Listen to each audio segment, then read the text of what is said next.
ब्रह्म पिशाच। पहला एपिसोड। हवेली का भयानक साया। सस्पेंस से भरी धीमी संगीत और डरावने वातावरण के बीच कहानी शुरू होती है। घना जंगल, रात का समय, चारों ओर सन्नाटा और हल्की हल्की हवाओं की आवाज सुनाई देती है। एक पुरानी हवेली दिखती है जिसके दरवाजे अजीब तरीके से हिल रहे हैं। अचानक एक गहरी चीख सुनाई देती है और हवेली के भीतर कुछ छुपा हुआ दरवाजा गिरने की आवाज आती है।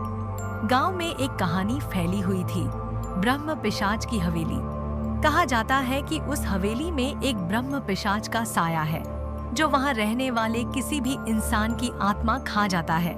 जिसने भी हवेली के अंदर कदम रखा वो कभी लौट कर वापस नहीं आया। एक दिन 4 दोस्त राहुल, सौरभ, अनुजा और निहारिका जंगल में कैंपिंग के लिए गए थे। रात का समय था और वे हवेली के बारे में बातें कर रहे थे। तभी राहुल ने हंसते हुए कहा, चलो इस भूतिया हवेली में एक रात बिताकर देखते हैं कौन सा भूत है वहाँ। अनुजा थोड़ा डरी हुई थी पर उसने खुद को हिम्मत दिलाते हुए कहा, तुम लोग सीरियस हो? ये हवेली सच में बहुत डरावनी लग रही है। राहुल ने मुस्कुराते हुए जवाब दिया, अरे डरने की जरूरत नहीं है, चलो एक बार देख ही लेते हैं। सौरभ, जो सबसे शांत था, उसने गहरी सांस लेते हुए कहा, मुझे ये ठीक नहीं लग रहा, पर चलो एक बार देखते हैं। निहारिका, जो हमेशा शांत और समझदार रहती थी, ने कहा, ठीक है, पर हमें सतर्क रहना चाहिए। चारों दोस्तों ने हवेली की ओर चलना शुरू किया। रात का अंधेरा और घना जंगल उन्हें घूर रहा था। हवेली दूर से दिख रही थी। उसकी टूटी फूटी खिड़कियां और पुराने दरवाजे हवा में हिल रहे थे।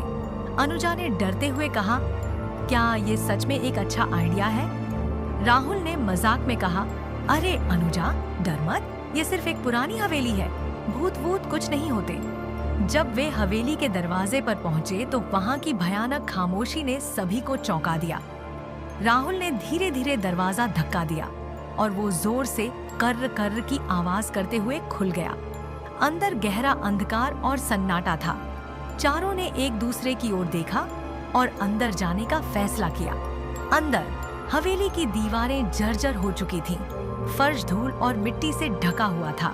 दीवारों पर पुरानी पेंटिंग्स टंगी थीं, जिनमें से एक पेंटिंग में एक आदमी की तस्वीर थी। उसकी आंखें चमक रही थीं। अनुजा ने डरते हुए कहा, उस आदमी की आंखें, क्या वो हमें देख रहा है?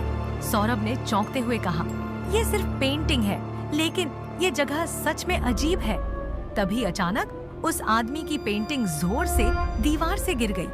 उसके पीछे एक गुप्त दरवाजा नजर आया। राहुल ने झट से कहा, देखा, कुछ तो है यहाँ।